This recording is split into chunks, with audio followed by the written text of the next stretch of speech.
සියලුම දෙනාව සාදරයෙන් පිළිගන්නවා කෝරෙක්ස් ප්‍රෝ එකකින් යන තවත් අලුත් වීඩියෝ එකකට. ඔයාලා මගේ YouTube channel එකට අනිවාර්යෙන් අලුත් කෙනෙක් නම් මගේ YouTube channel එක subscribe කරන්න අමතක කරන්න එපා.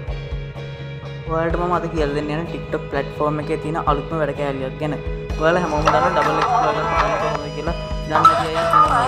මම ඔයාලට කියලා දෙන්නම් කොහොමද මේ වීඩියෝ එක හදන්නේ කියලා.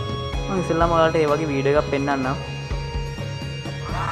ඔයාලා පේන මේ black background එක පල්ලෙහාට එන කියලා ඔයාලා දැන් ගොඩක් කට්ටිය කියනවා කොහොමද මේක හදන්නේ කියලා.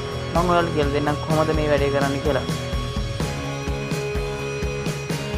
ඔයාලා මේ වෝල් එකේ යනකොට ඔයාලට පේන්නනවා මේ වගේ double explore කියලා එකක් තියෙනවා. ඔයාලට movie filter එක ඒවා තියෙනවා. ඔයාලට උතන search bar එකේ double explore කියලා search කරනොත් මේ වීඩියෝ කරගන්න පුළුවන්. මම දැන් double explore කියන දේ ඔයාලා search කරගන්න ඕන. search කරගන්න නැවි sorry මේ එතන click කරගන්න ඕනේ. ඊට පස්සේ ඔයාලට පේනවා try this template කියලා. මේ තියෙන ඔයාලට මේ වීඩියෝ තියෙන්නේ මේ විදිහට හදාපු එක. මම try this template කියන එක දෙනවා. දුන්නට පස්සේදී අපිට select photo කියලා තියෙනවා. ඔයාලට මෙතන එක එක ක්‍රම තියෙනවා. double explore thanks my 2020 එක එකව තියෙනවා. මම දැන් double explore එක ඔයාලට අද කියලා දෙන යන හින්දා මම double explore එකෙන් වීඩියෝ එක ඔයාලට මම පෙන්නන්නම්.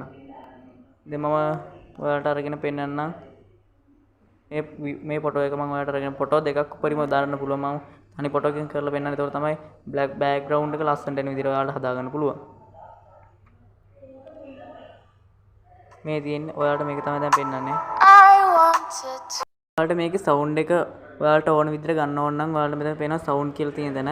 ඔයාලා ගත sound එකේ මෙතන කතුරක් වගේ තියෙනවා. එතන ඔයාලට අදාළ ප්‍රමාණයට හදා ගන්න පුළුවන්. මම මෙතන මේ නිල් පාට වීඩියෝ හැමදාම ඕන තැනකට අරගෙන යන්න තියෙන්නේ. ඊට පස්සේ ඔයාලට sound එක පෙන්නනවා.